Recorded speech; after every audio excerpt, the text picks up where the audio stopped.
Good evening guys, आप सब कैसे हैं। और मैं आशा करता हूँ आप लोग बिल्कुल ठीक होंगे।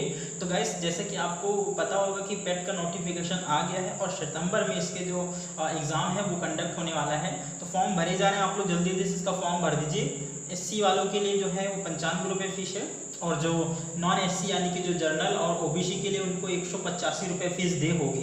तो उसमें से हम लोग बात करेंगे जो सितंबर में एग्जाम लगा हुआ है उसका जीएस का पोर्शन, जो 70 नंबर की जो जीएस आएगी उसमें हम लोग कवर करेंगे पूरा का पूरा। लेकिन आज हम लोग बात करेंगे भारत के पड़ोसी देशों के बारे में।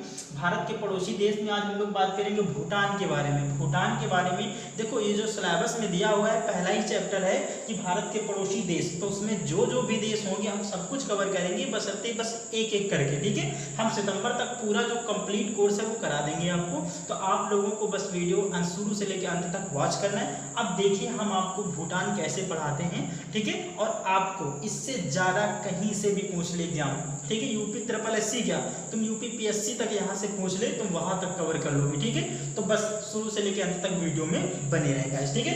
तो हम लोग करते हैं इससे भूटान को कवर करते हैं और देखते हैं इसमें क्या क्या है। तो देखो, जो भूटान है वो एक लैंडलॉक कंट्री जो भारत के पूर्व में, ठीक है, भारत के पूर्व में स्थित है, ठीक है। तो हम लोग इसका मैप बना लेते हैं भूटान का।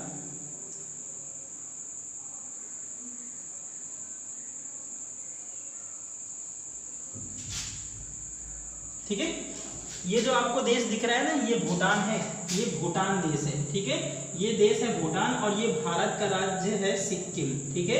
ये भारत का सिक्किम राज्य है। तो अगर बात करोगे भूटान जो है वो किन किन भारतीय राज्यों से अपनी सीमा को साझा करता है, तो भूटान जो है वो भारत के 4 राज्यों से अपनी सीमा को साझा करता है। भूटान जो है वो अपने 4 राज्यों से भारत के 4 राज्यों से अपनी सीमा को साझा करता है। वो कौन कौन से 4 राज्य हो जाएंगे उनके बारे में आपको बताता हूँ, ठीक है गाइस। तो चलिए देखिए, ये सिक्किम है, ठीक है। और सिक्किम के इस तरफ जो है यहाँ पर आपको पड़ेगा पश्चिम बंगाल, ठीक है।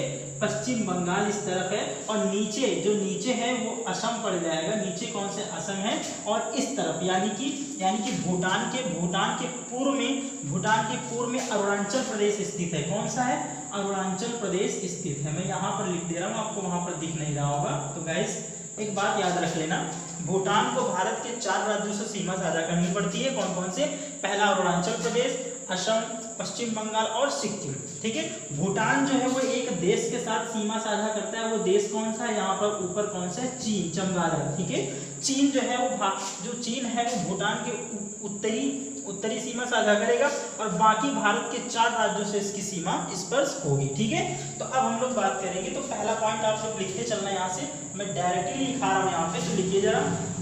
देखिए यहाँ पे दिख रहा है कि नहीं, तो चलिए दिख रहा है यहाँ पे। तो लिखिए, भूटान भारत के 4 राज्यों से अपनी सीमा साझा करता है। अपनी सीमा साझा करता है, ठीक है। अपनी सीमा साझा करता है। वो कौन कौन से राज्य हैं मैंने आपको बता दिया है। पहला लिख लीजिएगा यहाँ पे सिक्किम, पहला लिख लीजिए सिक्किम। दूसरा लिख लीजिए पश्चिम बंगाल। तीसरा बात करेंगे हम लोग तो असम, तीसरा असम है। और चौथा कौन सा हो जाएगा, तो चौथा हो जाएगा अरुणाचल प्रदेश, ठीक है, अरुणाचल प्रदेश। तो हम लोग पहले इसके मैप के बारे में पढ़ रहे हैं। तो इसके मैप में जितना भी कुछ है वो सब हम लोग कवर करेंगे। तो अभी मैंने आपको बताया कि भूटान एक देश है, इसका मैप इस तरह है। भूटान के यहाँ पर ये सिक्किम स्थित है, इधर पश्चिम बंगाल स्थित है, इधर असम स्थित है और इसके पूर्व में अरुणाचल प्रदेश स्थित है। तो मैंने वही लिख दिया, भूटान भारत के 4 राज्यों से अपनी सीमा साझा करता है। कौन कौन से, सिक्किम, पश्चिम बंगाल, असम और अरुणाचल प्रदेश। अब हम लोग बात करेंगे जो ये भूटान है, भूटान का एकीकरण जो है, दूसरा पॉइंट डालिए आप लोग, लिखिए यहाँ पर भूटान का एकीकरण 1907 में किया गया, 1907 में किया गया था, ठीक है। 1907 में भूटान का एकीकरण किया गया। कब किया गया, 1907 में एकीकरण किया गया, 1907 में एकीकरण किया गया। और 1907 से लेकर 2006 तक लिखिए, जब भूटान का एकीकरण हुआ तो इसमें अहम भूमिका निभाई नामग्याल वंश ने। किसने, नामग्याल वंश ने, ठीक है, नामग्याल वंश ने अहम भूमिका निभाई, ठीक है, अहम भूमिका निभाई, ठीक है, अहम भूमिका निभाई। 1907 में जब इसका एकीकरण होता है तो नामग्याल वंश जो है उसने अहम भूमिका निभाई। देखो जैसे हम लोग कह सकते हैं कि भारत जो है उसमें बहुत सारे जो हैं वो छोटी छोटी जो राज्य थे, छोटे छोटे जिलों को मिलकर ये लोग अपनी अलग तरह से अपनी बस्तियां बना लेते थे। वैसे ही भूटान में था, भूटान भी बहुत सारे राजाओं से चलता था। तो यहाँ पर 1907 में एकीकरण इसका होता है और यहाँ पर जो एकीकरण वो नामग्याल वंश के द्वारा किया जाता है और यही नामग्याल वंश आगे चल के यहाँ पे शासन करता है। तो 1907 से लेकर नामग्याल 1907 से लेकर जो है वो नामग्याल वंश जो है यहाँ पे शासन करता है 2006 तक। तो लिखिए 1907 से 2006 तक नामग्याल वंश के द्वारा भूटान में शासन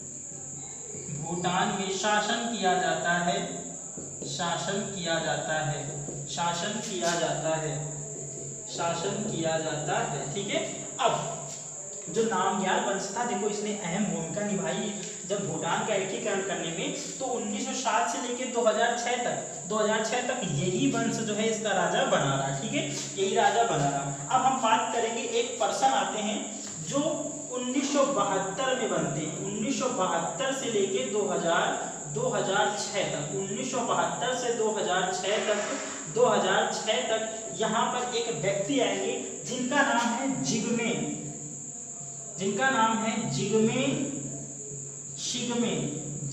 सिंगमे नामग्याल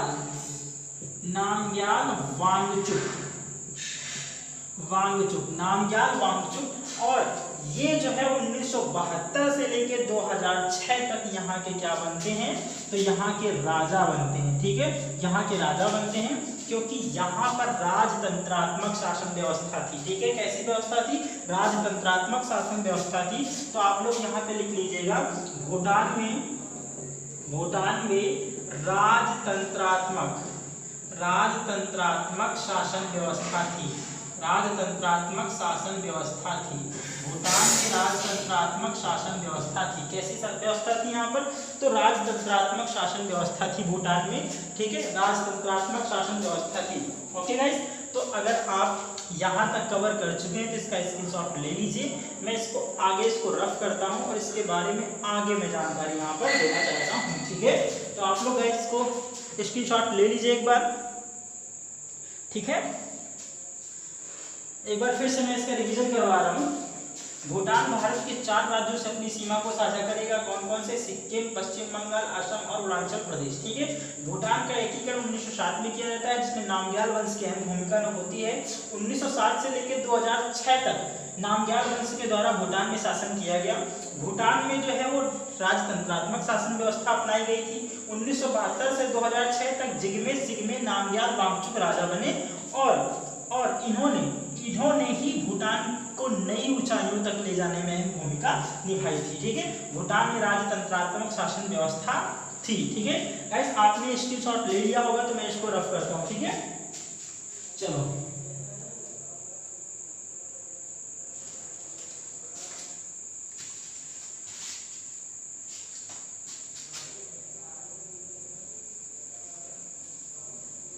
तो गाइस अगर आपको वीडियो अच्छा लग रहा है तो आप लोग यहाँ से चैनल को सब्सक्राइब कर सकते हैं और मैं ज़्यादा फोर्स नहीं करूँगा आपसे, क्योंकि मैं यहाँ पे आपको पूरा यूपी SSSC पेट का जितना भी सिलेबस है वो सारा कुछ कराने वाला हूँ। तो आप लोगों को अगर दिल कहे तो आप लोग चैनल को सब्सक्राइब कर लीजिए और वीडियो को ज़्यादा से ज़्यादा शेयर करिए और वीडियो को लाइक कर दीजिए, ठीक है।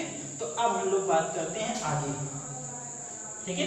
2006 तक आपको पता था यहाँ तक राजतंत्रात्मक व्यवस्था को अपनाया गया। उसके बाद जो जिग्मे खेसर नामग्याल, जो जिग्मे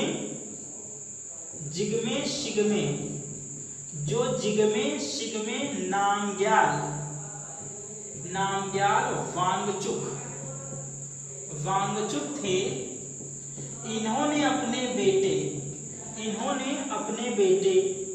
इन्होंने अपने बेटे जिग्मे खेसर नामग्याल वांगचुक को सत्ता सौंप दी।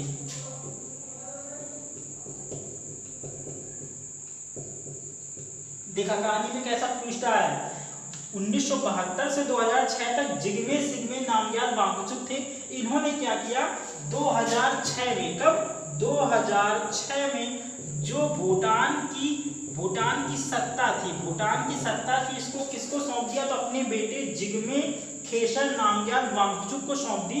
और जो इनका बेटा था जिग्मे खेसर नामग्याल वांगचुक, इसने क्या किया, इसने यहाँ पे राजतंत्रात्मक व्यवस्था को हटा करके लोकतंत्रात्मक व्यवस्था को लागू कर दिया। याद रखना। तो 2006 में भूटान में राजतंत्रात्मक शासन व्यवस्था को समाप्त कर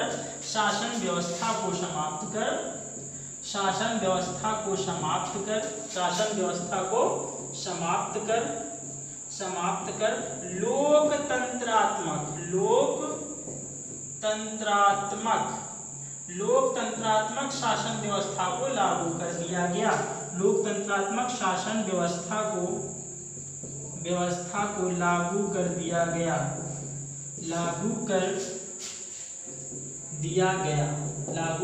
गया।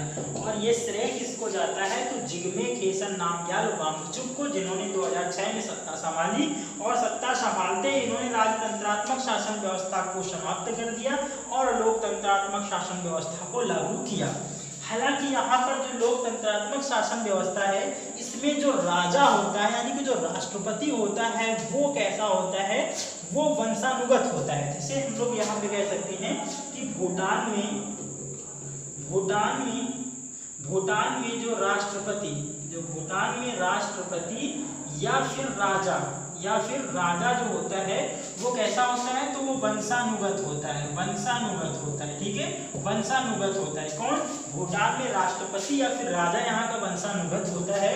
और जो यहाँ का प्रधानमंत्री है, भूटान का जो प्रधानमंत्री है, वो कैसा होता है, तो ये यहाँ पर होता है इलेक्टेड। ठीक है, तो किसको, भूटान के प्रधानमंत्री का चुनाव किया जाएगा और भूटान के जो राष्ट्रपति या फिर राजा है, इनको वंशानुगत रखा जाएगा। सेम ऐसी ही शासन व्यवस्था इंग्लैंड में है। कहाँ पर है, इंग्लैंड में है। वहां जो है वो रानी जो होती है या फिर राष्ट्रपति, हम लोग कह सकते हैं इनको, राष्ट्रपति या फिर राजा जो है वो कौन होता है, तो वहाँ की महारानी होती है। कौन होती है, यहाँ की महारानी होती हैं।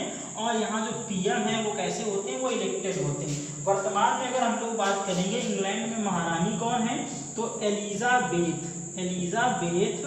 Elizabeth second. कौन है, एलिजाबेथ सेकंड जो है वो इंग्लैंड की वर्तमान महारानी है। और ये कब बनी थी, तो ये 1952 में इन्होंने अपना पद संभाला और 1952 से लेके वर्तमान में भी ये क्या है, इंग्लैंड की महारानी है। और ये वर्तमान में 70 साल की हो चुकी, 70 साल तक इन्होंने शासन कर लिया है। ठीक है, 1952 में इन्होंने अपना पद संभाला और 2022 चल रहा है, यानी कि 70 साल तक इन्होंने अपने पद को क्या कर लिया, संभाल लिया है।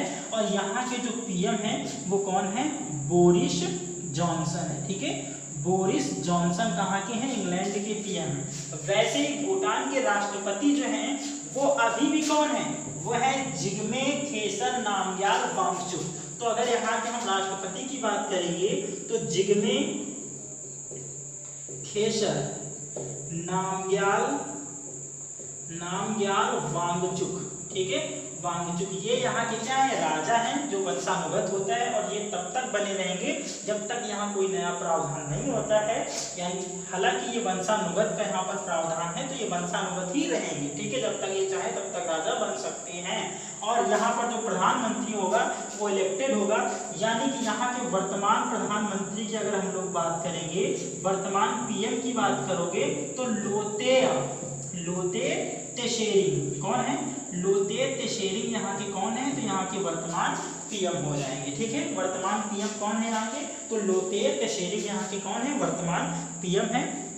वर्तमान पीएम है। ठीक है, तो हम इसका एक बार रिवीजन कराते हैं फिर से।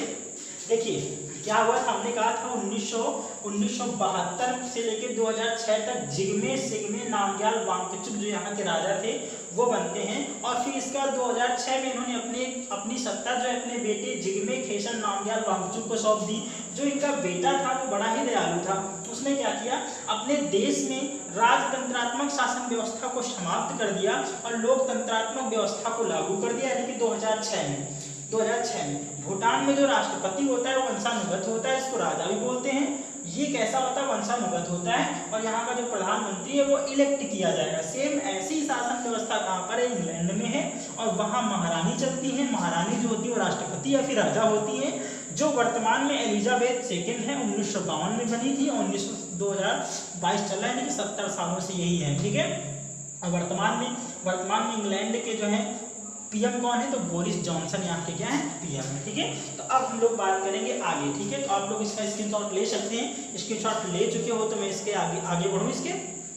ठीक है, तो चलिए मैं इसको रफ कर रहा हूँ। ओके, चलो हम लोग इसको रफ करते हैं।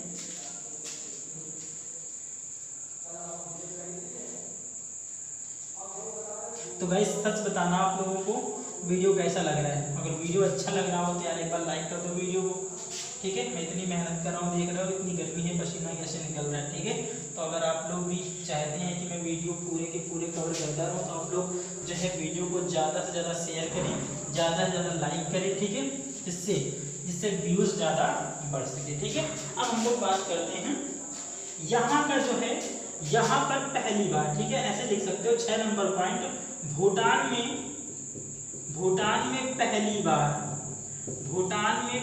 बार 2008 में चुनाव करवाए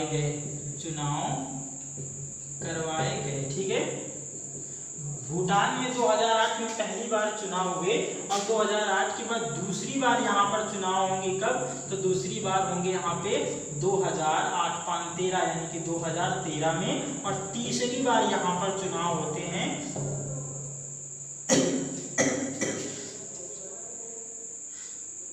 2018 में। ठीक है, तो पहली बार चुनाव 2008 में, दूसरी बार चुनाव 2013 में, और तीसरी बार 2018 में। ठीक है, तो यहाँ भूटान में अब कुल 3 बार चुनाव कराए जा चुके हैं। 3 बार यहाँ पर कुल चुनाव करवाए जा चुके हैं, 3 बार। ठीक है, तीनों में ही यहाँ का राजा कौन बना है, तो तीनों में राजा तो वंशानुगत है, तो राजा तो बदलेगा नहीं, तो वही जिग्मे खेसर नामग्याल वांगचुक। ठीक है, नामग्याल वांगचुक यही यहाँ के क्या हैं, ये यहाँ के राजा या फिर राष्ट्रपति हैं, और जो वर्तमान में यहाँ के 2018 में प्रधानमंत्री बने थे उनका नाम है लोतेय त्शेरिंग। ठीक है, लोतेय त्शेरिंग। ठीक है, अब हम लोग बात करेंगे यहाँ का जो संविधान है वो 2000 देखो 2006 में यहाँ पे तो लोकतंत्रात्मक व्यवस्था लागू होती है, तो 2006 में यहाँ का संविधान क्या होता है, लागू हो जाता है। ठीक है, 2006 में यहाँ का संविधान लागू होता है, और जो यहाँ का संविधान है, जो यहाँ का जो संविधान था उसमें क्या होगा, लिख सकते हो यहाँ पे हम लोग 2006 में यहाँ का संविधान लागू होता है। संविधान लागू होता है 2006 में यहाँ का संविधान लागू होता है। 2006 में यहाँ का संविधान लागू होता है, और इसके बाद यहाँ के संविधान में, ठीक है, यानी कि भूटान के संविधान में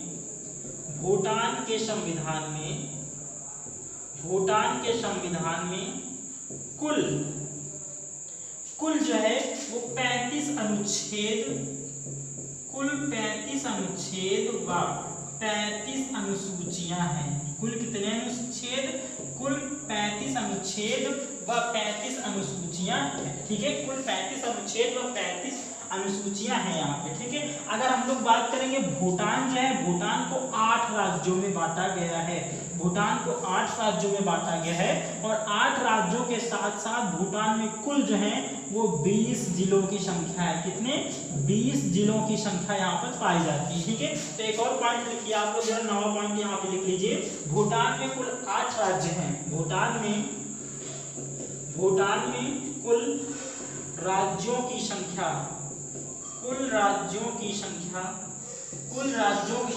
8 है, तथा 8